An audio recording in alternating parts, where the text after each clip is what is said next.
अस्सलाम वालेकुम dear students, मैं हूं Abdul Razzaq, second year physics chapter 16 alternating current में प्रीवियसली हम इंडिविजुअली ये डिस्कस कर चुके हैं कि जब एसी अप्लाई होता है किसी रेजिस्टर के क्रॉस, किसी कैपेसिटर के क्रॉस या किसी इंडक्टर के क्रॉस तो वो किस तरह से बिहेव करता है।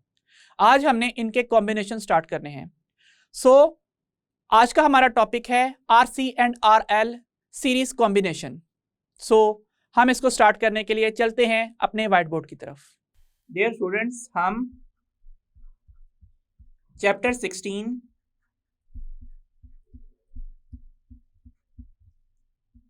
ऑल्टरनेटिंग करंट में आज सबसे पहले जो टॉपिक स्टार्ट करने जा रहे हैं उसकी हेडिंग है इम्पीडेंस। डियर स्टूडेंट्स, हम रेजिस्टेंस की डेफिनेशन ऑल्टरनेटिंग करंट और वोल्टेज के हिसाब से जानते हैं कि VRMS ओवर IRMS को हम रेजिस्टेंस कहते हैं। इसके अलावा इंडक्टिव रिएक्टेंस XL वो भी VRMS ओवर IRMS ही होती है। इसके अलावा फाइनली डिराइव्ड फार्मूला XL का वो लिखा जाता है 2πfL। और जो कैपेसिटिव रिएक्टेंस है उसका expression XC is equal to VRMS over IRMS होता है और इसका final expression XC is equal to 1/2πfC के इक्वल होता है। यहाँ पे ये जितनी ऑपोजिशन की रिप्रेजेंटेटिव टर्म्स हैं, रेजिस्टेंस, इंडक्टिव रिएक्टेंस और कैपेसिटिव रिएक्टेंस, ये इन सब के यूनिट्स ओहम्स ही हैं।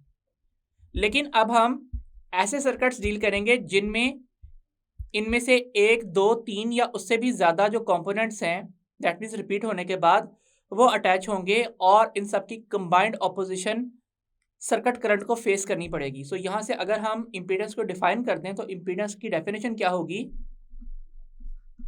Combined opposition.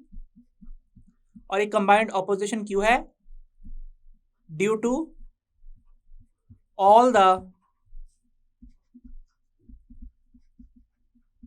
Resistances, inductive reactances and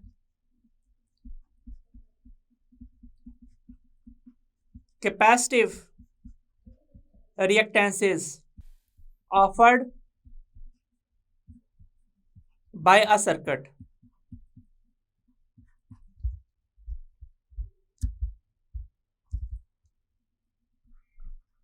To the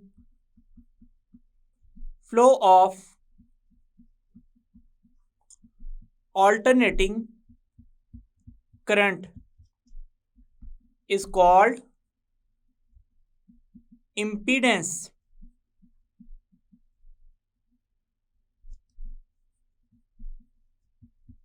of the circuit. So इसका expression Z is equal to VRMS over IRMS लिखा जाएगा। ये एक्सप्रेशन सेम वही हैं जो हमने R, XC या XL के लिए पहले भी डिस्कस किए हुए हैं, लेकिन ये Z सिंपली VRMS और IRMS के अलावा और तरह से डिराइव आउट होता है। लॉन्ग क्वेश्चन स्टार्ट करने जा रहे हैं जिसकी हेडिंग है RC and RL series circuit. Dear students, आज हम इसमें से पहला part that means RC series circuit detail में डिस्कस करने जा रहे हैं। सबसे पहले हम यहां पे लिखेंगे केस स्टडी और साथ ड्रॉ होगी इसकी डायग्राम। केस स्टडी में हमने क्या बताना है? हमने ये बताना है कि let us consider we have a resistor and a capacitor. Resistor की रेजिस्टेंस R है, कैपेसिटर की कैपेसिटेंस C है। They are attached in series और आपस में कनेक्ट होने के साथ साथ ये सीरीज में अटैच है किसके साथ? एक ऑल्टरनेटिंग सोर्स के साथ। ऑल्टरनेटिंग सोर्स की अगर हम बात करते हैं तो ऑल्टरनेटिंग सोर्स का जो अप्लाइड पोटेंशियल डिफरेंस है सर्किट के लिए वो VRMS है और उसका सप्लाइड करंट IRMS है। लेकिन अगर हम रजिस्टर के अक्रॉस देखें तो रजिस्टर के अक्रॉस अपेयर होने वाला वोल्टेज जो है वो क्या कहलाएगा, वो VR कहलाएगा और इसके अलावा जो करंट है वो IR कहलाएगा। अगर बात की जाए कैपेसिटर की तो कैपेसिटर के अंदर अपेयर होने वाला वोल्टेज VC कहलाएगा और करंट जो कैपेसिटर से फ्लो करेगा वो IC कहलाएगा। अब हम यहाँ पे सर्किट को ड्रॉ कर लेते हैं। सबसे पहले हम इस तरह से इस सर्कल के अंदर साइन वेव के जरिए से एक ऑल्टरनेटिंग सोर्स को शो कर देते हैं और इसके बाद इसके साथ सीरीज में कनेक्टेड शो करेंगे एक कैपेसिटर को जिसकी कैपेसिटेंस C है और एक रेजिस्टर को जिसकी रेजिस्टेंस R है। किसको पहले बनाएं किसको बाद में बनाएं इससे फ़र्क नहीं पड़ता। और इसके साथ अब हम शो कर रहे हैं कि यहाँ पे ये जो ब्लैक कलर लाइंस हैं ये कनेक्टिंग वायर्स को रिप्रेजेंट कर रही हैं।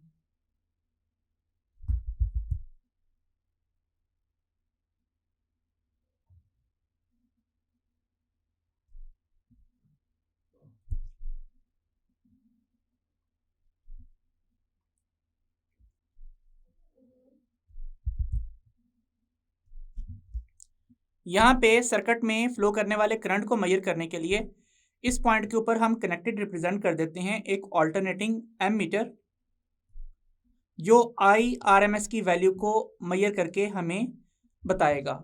और चूंकि कॉम्बिनेशन सीरीज है सो सीरीज कॉम्बिनेशन में क्या होता है, सीरीज कॉम्बिनेशन के अंदर तमाम करंट सेम होते हैं। इस वजह से जो पावर सप्लाई का करंट है IRMS और जो root mean square current flow कर रहा है रेजिस्टर से और जो root mean square current flow कर रहा है कैपेसिटर से, ये सब के सब करंट्स आपस में इक्वल होंगे।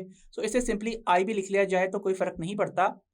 इसके अलावा इस सर्किट के अंदर हम पावर सप्लाई के अक्रॉस अपेयरिंग वोल्टेजेस को मेजर करने के लिए इसके क्रॉस कनेक्ट कर देते हैं एक ऑल्टरनेटिंग वोल्ट मीटर जो हमें root mean square voltages measure करके उसकी वैल्यू बता सकता है। और इसके अलावा कैपेसिटर के अक्रॉस भी हम एक ऑल्टरनेटिंग वोल्ट मीटर कनेक्ट करते हैं जो हमें कैपेसिटर के अक्रॉस अपेयर होने वाले जो root mean square voltages VC हैं वो मेजर करके बता सकता है। और एक वोल्ट मीटर जो रजिस्टर के अक्रॉस कनेक्टेड है वो हमें रजिस्टर के अक्रॉस अपेयर होने वाले root mean square voltages VR के बारे में बताएगा।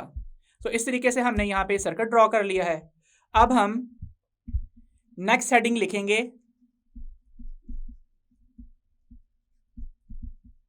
मैथमेटिकल डिस्कशन की और इसमें हम सबसे पहले ये बताएंगे कि जो हमने प्रीवियस टॉपिक्स के अंदर पढ़ा था कि अगर AC थ्रू रजिस्टर हो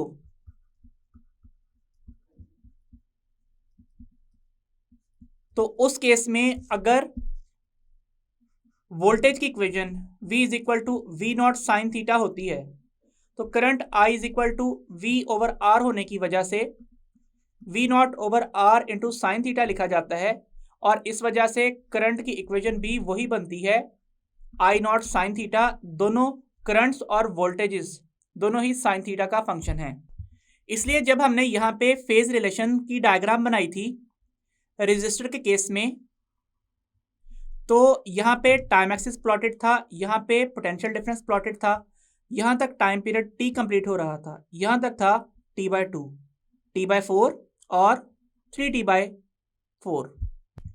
यहाँ वैल्यू वोल्टेज की 0 थी, यहाँ पीक वैल्यू V0 थी और यहाँ नेगेटिव पीक थी -V0। इन पॉइंट्स को ज्वाइन कर लें तो हमें साइन वेव मिलती है इस तरह से।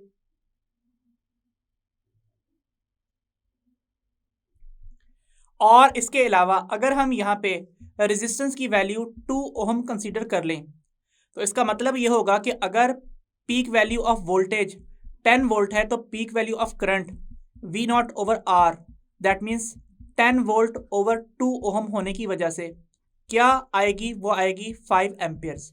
सो जो करंट का ग्राफ है वो करंट का ग्राफ इससे हाफ एम्पलीट्यूड का होगा। सो ये जो रेड कलर से रिप्रेजेंटेड लाइन है ये करंट की लाइन है। और अब अगर हम यहाँ पे मुख्तलिफ पॉइंट्स असाइन कर दें, ये पॉइंट नंबर 1 है, ये है पॉइंट 2, पॉइंट 3, पॉइंट 4 और पॉइंट 5। इन पॉइंट्स के ऊपर अगर हम फेज रिलेशन ड्रॉ करना चाहें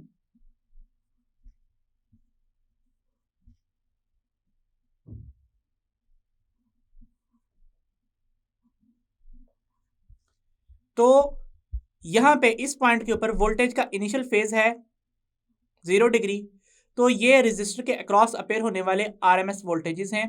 वी आरएमएस लिख सकते हैं या सिंपली हम वी आर लिख सकते हैं, और डायरेक्शन उस वक्त उसके फेज की है।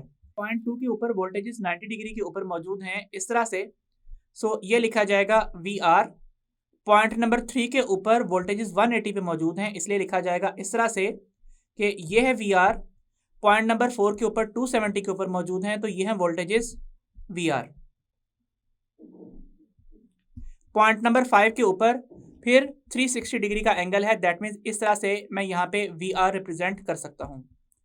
और अगर बात की जाए करंट की, तो यहाँ पे भी जो करंट है उसका फेज 0 डिग्री है, सो इसलिए आई आर, यहाँ पे करंट का फेज 90 डिग्री है, तो आई आर वी आर के साथ पैरेलल बनेगा, यहाँ पे भी पैरेलल बनेगा। इसके बाद यहाँ पे आई आर जो है वो वी आर के साथ पैरेलल होगा, और यहाँ पे भी जो आई आर है वो वी आर के साथ पैरेलल होगा, सिर्फ मैग्नीट्यूड हाफ होगा हमारे इस केस के लिए। अगर यहाँ पे रेजिस्टेंस की वैल्यू 1 ओम कंसीडर कर ली जाती तो आई नॉट की वैल्यू भी उतनी ही होती, 10 एम्पेयर्स, जितनी कि वी नॉट की वैल्यू है। तो हम यहाँ पे स्केल की लेंथ के मुताबिक या तो पीक वैल्यूज़ या फिर आरएमएस वैल्यूज़ डिसाइड कर रहे होते हैं। तो फिलहाल मैंने यहाँ पे आरएमएस वैल्यूज़ के हिसाब से स्केल डिज़ाइन किया है। अगर पीक वैल्यू 10 वोल्ट है तो आरएमएस वैल्यू 7 वोल्ट बनती है। इसके अलावा अगर हम यहाँ पे डायग्राम ड्रॉ करें एसी थ्रू कैपेसिटर की,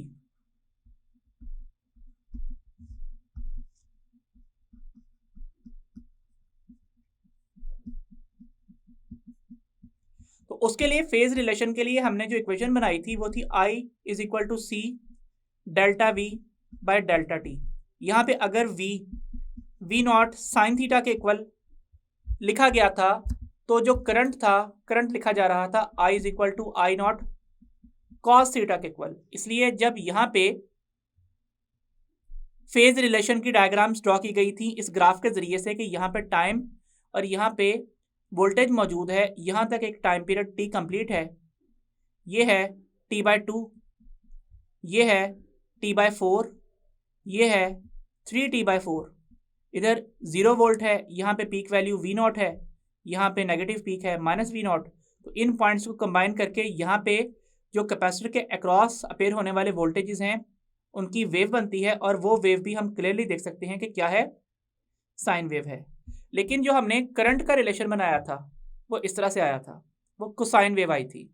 तो बाकी डिटेल हम कैपेसिटर के टॉपिक में पढ़ चुके हैं, इसलिए हमें यहाँ पे ये बात पता चली थी कि इस वक्त फेज सेम नहीं है दोनों क्वांटिटीज़ का। अगर ये पॉइंट नंबर 1 है, ये 2 है, ये है पॉइंट नंबर 3, ये है पॉइंट नंबर 4, और ये है point number 5।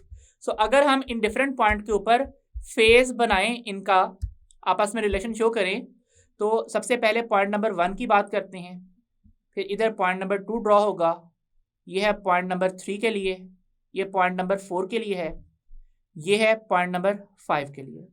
So initial starting point के ऊपर यहाँ पे वोल्टेज किधर मौजूद है, कैपेसिटिव वोल्टेज आरएमएस रिप्रेजेंटेड है स्केल के ज़रिए से, वीसी 0 डिग्री के ऊपर मौजूद है, और उसके बाद पॉइंट 2 के ऊपर वीसी 90 पे मौजूद है, पॉइंट 3 के ऊपर वीसी 180 के ऊपर मौजूद है,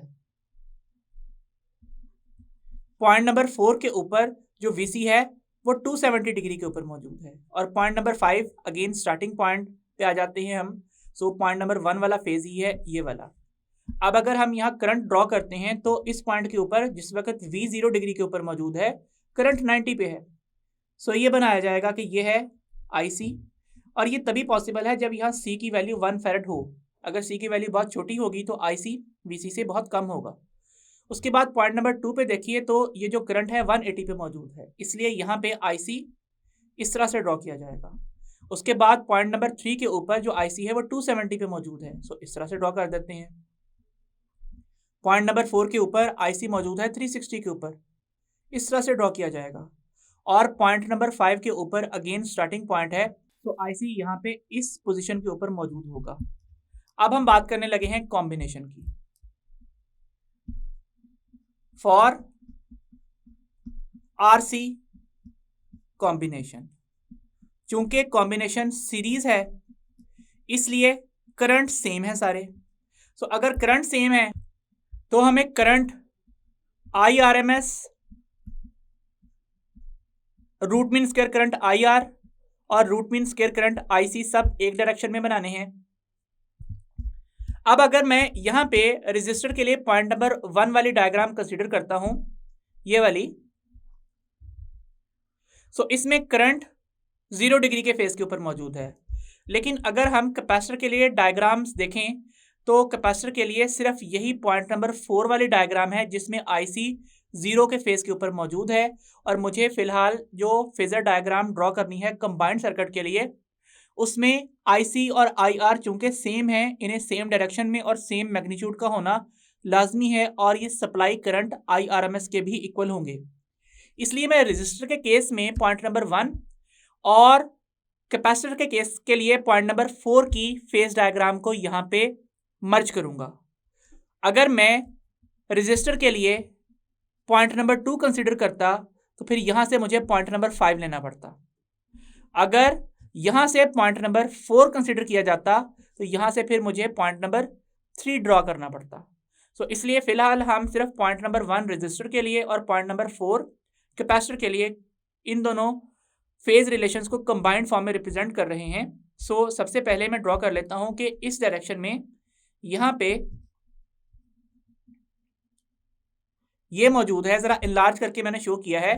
ये है supply current I R M S, यही है रेजिस्टिव करंट आई आर, यही है कैपेसिटिव करंट आई सी। और अब अगर मैं यहाँ पे ये कंसिडर कर लूँ कि जो रेजिस्टिव वोल्टेज है वो भी यहाँ पे सेम इसी डायरेक्शन में आ रहा है, तो इस ब्लैक कलर्ड लाइन से रिप्रेजेंटेड है वी आर। और फिलहाल मैंने रेजिस्टेंस की वैल्यू 1 ओहम ड्रॉ कर ली है, वरना मुझे रेजिस्टेंस के 2 ओहम होते हुए ब्लैक कलर की लाइन रेड कलर्ड लाइन से डबल मैग्नीट्यूड की बनानी पड़ती। सो फिलहाल मैंने दोनों को यहाँ पे इक्वल बना लिया है। अब उसके बाद जो VC है, VC कहाँ मौजूद है, वो 270 की फेज के ऊपर मौजूद है। सो इसका मतलब है इस फेज रिलेशन में जो VC ड्रॉ किया जाएगा वो यहाँ पे इस तरफ 270 के एंगल के ऊपर ड्रॉ किया जाएगा। इसके बाद to find net VRMS add VR and VC by head to tail rule. Head to tail rule को यूज करते हुए हम VR और VC को ऐड करने जा रहे हैं इस तरीके से कि अगर फॉर एग्जांपल इस पॉइंट से हमने स्टार्ट किया है VR को ड्रॉ करना, सो जहां इसका हेड आएगा वहीं से दूसरे वेक्टर की टेल स्टार्ट होगी जो कि है VC। सो ये लाइन रिप्रेजेंट करेगी किसको, VC को। और आपको ये भी बताता चलूं कि इस डायरेक्शन में ये जो VR की डायरेक्शन है, इसी डायरेक्शन में IRMS सर्किट का नेट करंट मौजूद है। और अब अगर यहाँ पे पहले की टेल को आखिरी के हेड से मिलाया जाए और नेट वोल्टेज सर्किट के फाइंड आउट करने की कोशिश की जाए जिनका नाम है VRMS, तो वो आसानी से फाइंड आउट किए जा सकते हैं हेड टू टेल रूल के जरिए से। दैट मीन्स मैं यहाँ पे इस टर्म को किस तरह से लिख सकता हूँ कि VRMS रिजल्टेंट वेक्टर है किसका, VR वेक्टर का और VC वेक्टर का। साथ हमने ये लिख देना है कि VRMS, VR and VC are scalars, ये स्केलर क्वांटिटीज है। डायरेक्शन किसकी है, directions are associated with their phases. Direction सिर्फ फेज की है। अगर आपने यहाँ वेक्टर साइन वाली इक्वेशन लिखी तो यह बड़ा बड़ा करके लिखना पड़ेगा कि ये क्वांटिटी स्केलर हैं। हम सिर्फ चूंकि हेड टू टेल रूल से ऐड करना चाह रहे हैं, इसलिए इंस्टेंटली हमने इन टर्म्स को वेक्टर साइंस असाइन किए हैं। और डियर स्टूडेंट्स, हम ये बात जानते हैं कि यहाँ पे राइट एंगल ट्राइंगल बन रही है, और राइट एंगल ट्राइंगल में हम वेक्टर एडिशन के बजाय, ग्राफिकल मेथड के बजाय पाइथागोरियन थ्योरम भी यूज कर सकते हैं। सो हम यहाँ पे लिखते हैं फॉर स्केलर एडिशन यूज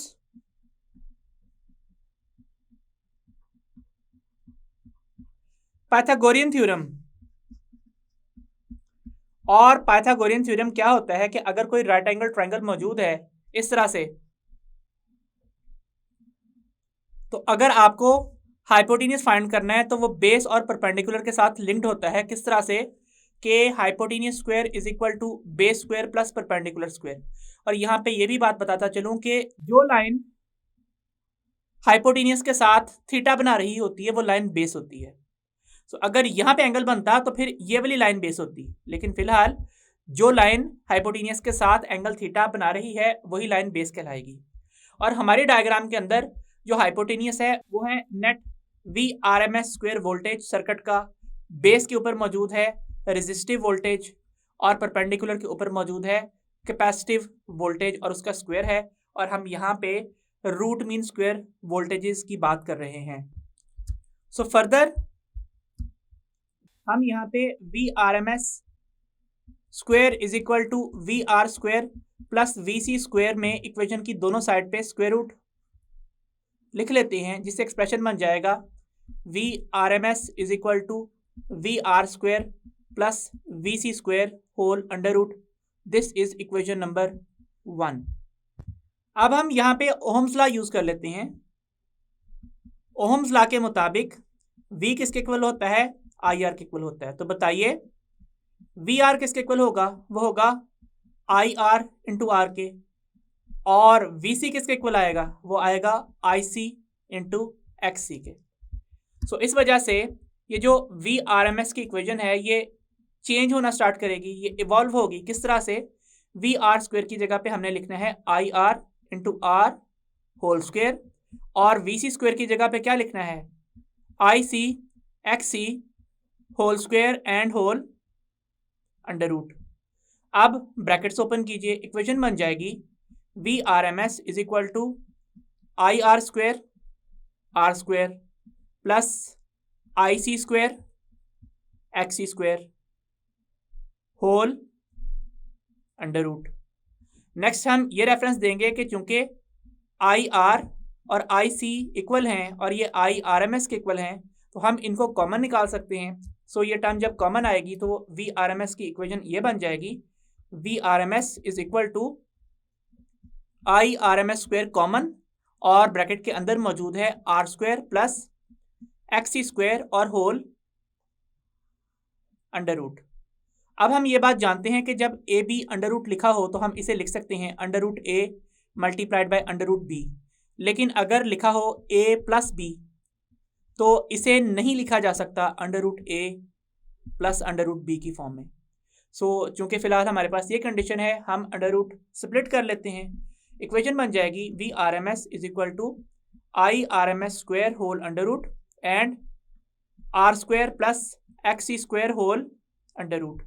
अब यहाँ पे स्क्वायर अंडर रूट से कैंसिल आउट होगा और VRMS की इक्वेशन बन जाएगी IRMS into under root R square plus XC square. Further RMS equation की राइट साइड पे मल्टीप्लाई हो रहा है, लेफ्ट साइड पे जाके डिवाइड हो जाएगा। सो ये बन जाएगा R square plus XC square whole under root.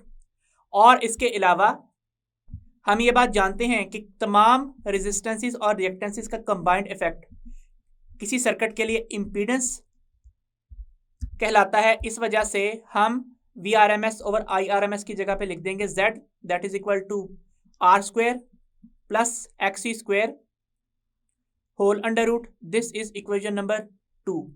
या फिर हम इसे लिख सकते हैं taking square on both sides, Z square is equal to R square plus XC square under root whole square. तो यहाँ पे ये स्क्वायर अंडर रूट से कट जाएगा और Z स्क्वायर किसके इक्वल बनेगा? वो बन जाएगा R square plus X C square के इक्वल।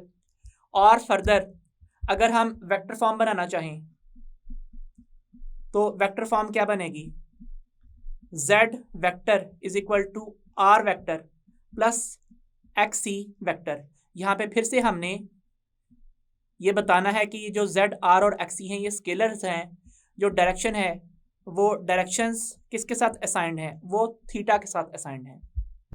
सो डियर स्टूडेंट्स, हमने जो अभी थोड़ी देर पहले डायग्राम यहाँ पे ड्रॉ की थी जिसमें नेट VRMS फाइंड किया था, इसका फर्दर सोल्यूशन हमें ये बता रहा है कि जब हमने नेट सर्किट की इम्पीडेंस फाइंड आउट करनी होगी तो उसके लिए भी हमें इस तरीके से सबसे पहले रेजिस्टेंस ड्रॉ करनी पड़ेगी और इस तरफ ड्रॉ करनी पड़ेगी इस तरीके से कैपेसिटिव रिएक्टेंस। और इसका कंबाइंड इफेक्ट इस तरह से आएगा कि अगर हम इस तरह से पहले की टेल को आखिरी के हेड से ज्वाइन कर दें इस तरह से, तो ये होगी net opposition, that means Z impedance.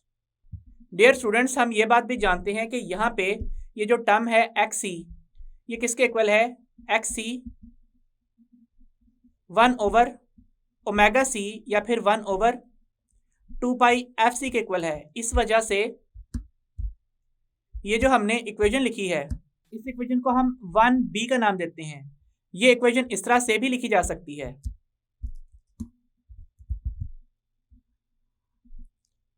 VRMS is equal to IR square R square plus IC square over ωc का होल स्क्वेयर। सो स्क्वेयर चाहे यहाँ पे अलहदा डाल लें या फिर ऐसा कर लें आपके एक ही ब्रैकेट के अंदर IC ओवर ωc लिख लें और उसका होल स्क्वायर लिख लें और उसका अंडर रूट ले लें, तो ये इक्वेशन जो है ये 1C कहलाएगी। ये इक्वेशन बुक ने लिखी हुई है और हम यहाँ ωc की जगह पे 2πfc भी लिख सकते हैं। और इसके बाद जो इक्वेशन नंबर 2 है अगर हम यही सब्सटीट्यूशन उसके लिए कर लें तो इक्वेशन बन जाएगी z is equal to R square plus 1/ωc का whole square and whole under root इस तरह से, या फिर z is equal to R square plus 1/2πfc whole square इस टर्म के लिए और पूरी टर्म के लिए होल अंडर रूट। ये इक्वेशन है 2B और ये इक्वेशन है 2C। सो इस तरीके से हम यहाँ पे z की जगह पे अगर XC की वैल्यू पुट कर लें तो ये इक्वेशंस भी आती हैं।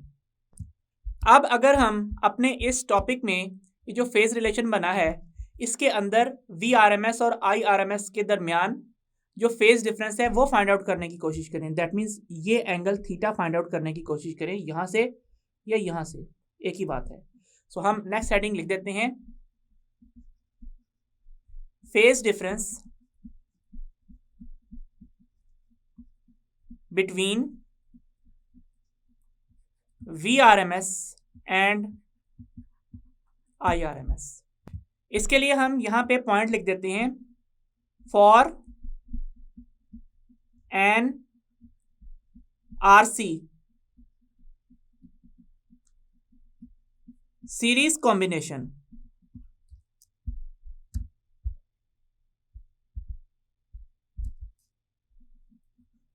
IRMS always leads VRMS by a phase of theta।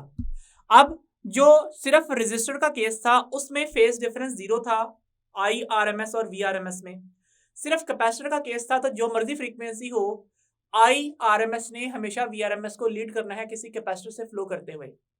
लेकिन जब दोनों का कॉम्बिनेशन होगा तो फिर थीटा ना तो 0 होगा ना 90 होगा, दैट मीन्स डिफाइंड नहीं होगा। इन दोनों के दरमियान में कोई भी वैल्यू हो सकती है और ये वैल्यू हम फाइंड आउट किस तरह से करेंगे। हम ये बात जानते हैं कि अगर कोई ट्राइंगल मौजूद हो इस तरह से, ट्राइंगल में ये लाइन हाइपोटेनियस, ये बेस और ये परपेंडिकुलर हो और ये एंगल थीटा गिवन हो, तो ये बात जानते हैं कि साइन थीटा चूंकि परपेंडिकुलर ओवर हाइपोटेनियस होता है इसलिए यहाँ से थीटा फाइंड आउट किया जा सकता है, वो है sine inverse perpendicular over hypotenuse. अगर कॉस थीटा गिवन हो वो बेस ओवर हाइपोटेनियस की रेशियो होती है, तो थीटा यहाँ से भी निकाला जा सकता है, cos inverse base over hypotenuse. या अगर हमें tangent theta perpendicular to base ratio होती है इसलिए theta tangent inverse of perpendicular over base आता है।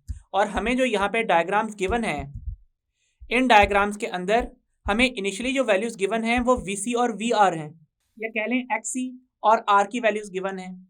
तो दैट मीन्स हमें इन दोनों ट्राइंगल्स में perpendicular over base initially given है, जबकि जो हाइपोटेन्यूस टर्म्स हैं VRMS और Z के लिए वो तो फाइंड आउट हमने खुद करनी होती हैं। सो इसलिए बेहतर ये है कि हम यहाँ पे रिलेशन कौन सा यूज करें, टेंजेंट थीटा वाला। सो हम यहाँ पे इन डायग्राम्स के लिए लिख लेते हैं कि since tangent theta is equal to perpendicular over base, हमारे केस में टेंजेंट थीटा क्या बन जाएगा, परपेंडिकुलर पे लिखा हुआ है VC और बेस पे लिखा हुआ है VR। इस वजह से थीटा क्या बन जाएगा, वो बन जाएगा tangent inverse VC over VR। This is equation 3। इसके अलावा हम ये बात जानते हैं कि VC IC XC के इक्वल है और VR IR इंटू R के इक्वल है, इसलिए थीटा का रिलेशन यहां से बन जाएगा tangent inverse IC XC over IR into R। अब हम ये बात जानते हैं कि IC और IR एक दूसरे के इक्वल हैं, इसलिए ये कैंसिल आउट हो जाएंगे। और थीटा का रिलेशन क्या होगा, थीटा का रिलेशन होगा tangent inverse of XC over R। This is equation 3B। तो 3 से फाइंड कर लें या 3B से फाइंड कर लें, एंगल को एक ही बात है, क्योंकि ये जो दोनों ट्राइंगल्स हमें गिवन है इसमें थीटा तो सेम है। तो चाहे आप XC को R से डिवाइड करके उसका टेंजेंट इनवर्स लें या आप VC को VR से डिवाइड करके उसका टेंजेंट इनवर्स फाइंड आउट करें, दोनों केसेस में थीटा मिल जाएगा। इसके अलावा अगर हम यहाँ पे XC का एक्सप्रेशन 1/2πfc पुट कर लें तो एक्सप्रेशन बन जाएगा theta is equal to tangent inverse 1/2πfc over R। इसे हम इस तरह भी लिख सकते हैं, क्योंकि लिखा हुआ है tangent inverse XC over 1 and 1 over R। तो इस वजह से ये जो XC लिखा हुआ है इसको अरेज कर देते हैं और इसकी जगह पे लिख देते हैं 1/2πfc, जिसकी वजह से जो रिलेशन है वो बन जाएगा theta is equal to tangent inverse 1/2πfc R। This is expression number 3C। और अगर हम यहाँ पे XC की जगह पे 1/2πfc के बजाय 1/ωc पुट करें तो फिर थीटा का रिलेशन टेंजेंट इनवर्स 1/ωcR बनेगा। यह है इक्वेशन 3D। किसी भी एक इक्वेशन को यूज करके हम फेज डिफरेंस फाइंड आउट कर सकते हैं। डियर स्टूडेंट्स, आज के लेक्चर में हमने RC सीरीज कॉम्बिनेशन को डिटेल में डिस्कस किया। RL series combination next lecture में कंटिन्यू होगा। सो अंटिल देन, खुदा हाफिज।